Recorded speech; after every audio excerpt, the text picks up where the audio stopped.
This is a demonstration of the new component switch visual rule inside product templates in the December 2022 release of NX 2212. This is an exciting one. So this is going to give us the ability to do more assembly configuration things like we've done for quite a while, many years with visual rules, but we're going to simplify a whole bunch of that down to one new rule that I think you're going to like here. So this is how it works.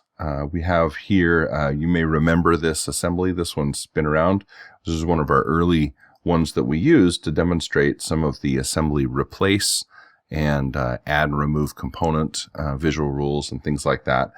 This has, of course, some teeth across the front of it that are these are tooth type A's right now. There are several different types of teeth, and we'll see that in a minute. These are attached to the bucket here with a lug that's part of the bucket, and there are a couple fasteners in there as well. So those are these socket head cap screws. There are 14 of those relative to the 7 teeth out there right now. And so that's going to give us our assembly, some attachments on the back here, of course, to hook it onto an end loader. And with that, let's go explore this guy, right? So as we interact with this particular template here, we've got a width for the overall thing, but the thing we're focusing on here is the teeth, right? Right now, these are the short teeth. We've got some flat wide teeth that are these guys that can swap in there nicely. Again, these are attaching to those same lugs underneath. If we hide one of these guys, right, the lug is there and those fasteners are there. And similarly, if we go to some long teeth here, it's going to replace those. You notice that the show hide was maintained through the swap, which is kind of cool. And then there are some custom teeth out here that are for brush and things like that are going to these forked guys. These are actually also a template, so we can change the angles of these and sizes and things like that. With any of these teeth here, we can also go, for instance, and change the quantity of teeth that are out there.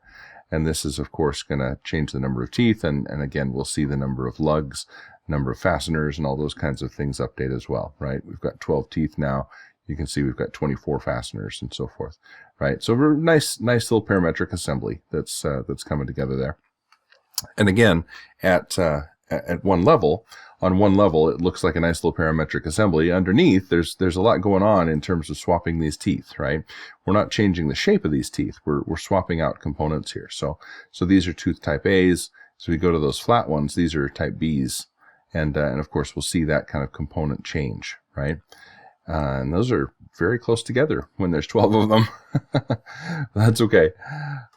So in this context here, what I want to show you is how we're doing this, right?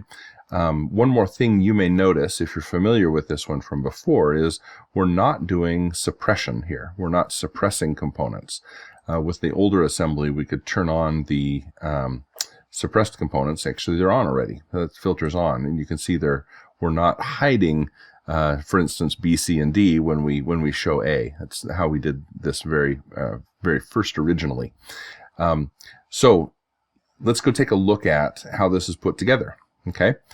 Let's see. We're going to go over to Product Template Author. This is our new one, of course, in NX 2206, the June release in 2022.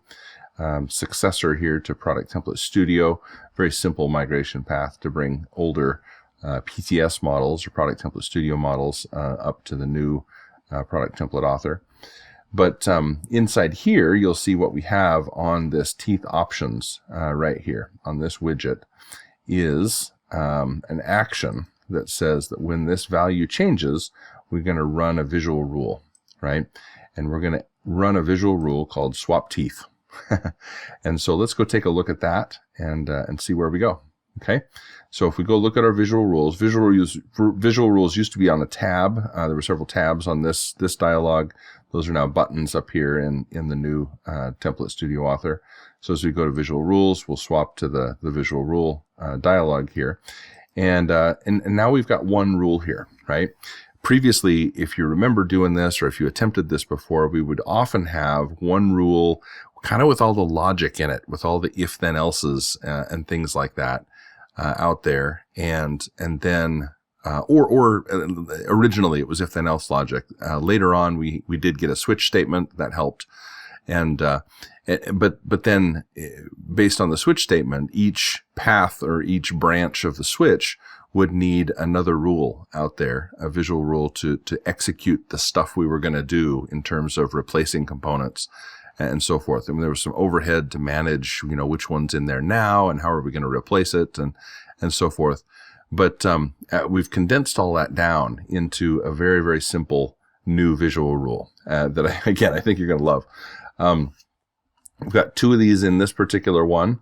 There's actually one here for the teeth. And then if you look over here, this has got the socket head cap screws in it, right? And I guess I didn't show you the empty case. There's a one case in here where we have no teeth, where we have just the leading edge. And it actually suppresses those lugs in the original bucket there. And it's also going to suppress here the fasteners, right? It's going to put them into an empty state there. So what's happening here in this visual rule, if we take a look at it, is we've got a component that's going to be the bucket tooth out here. This again is a component name in the assembly here, and this is actually not going to change.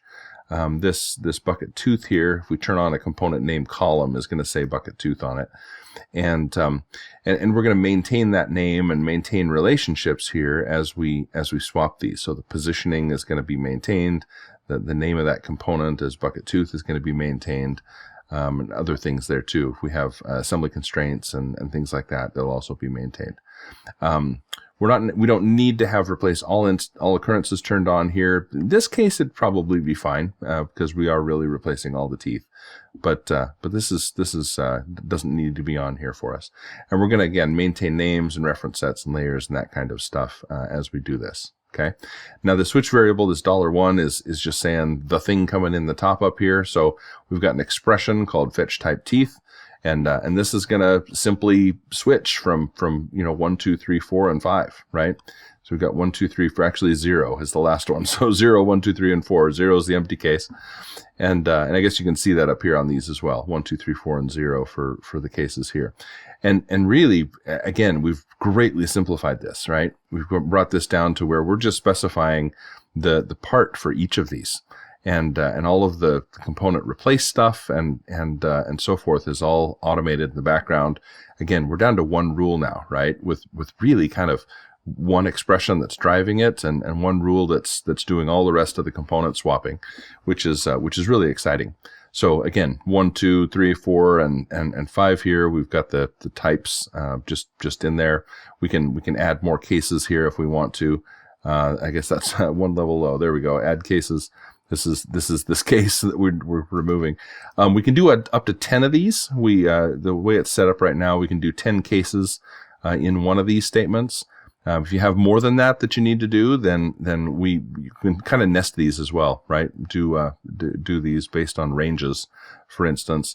Do for instance this component switch that would go for one range and then another one that goes for another. And if it finds one that matches the value, it'll do its thing, and if it doesn't find one, it won't, right? So that works quite well too. So that's what's going on this side. Super simple on the back side, which is kind of the point of this one. So again, as we go into the interface there, as we swap that option, this particular one is going to return the index here. We've got a list of values here that are nice descriptive texts here, and this is going to bring back a 0 or a 1 or a 2 or a 3 or a 4 here as we return the index as we make a choice here, right? And then based on that index, of course, that's our type teeth expression. And that's going to go and, as we mentioned before, get fed into, actually go execute the swap teeth rule. And then we'll use that type teeth value that we just selected to go and, actually do the swapping, right?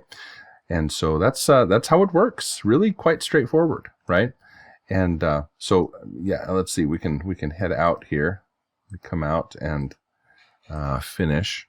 And let's go, and I'm going to show you the front edge there, right?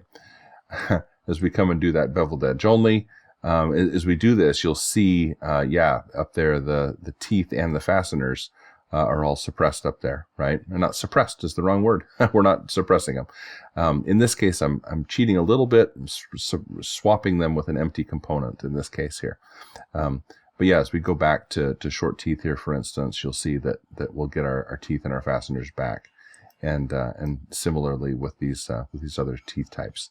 Okay, so that's how that's working. Again, we're pretty excited about it, and hope you're going to love that, and hope you find that very useful.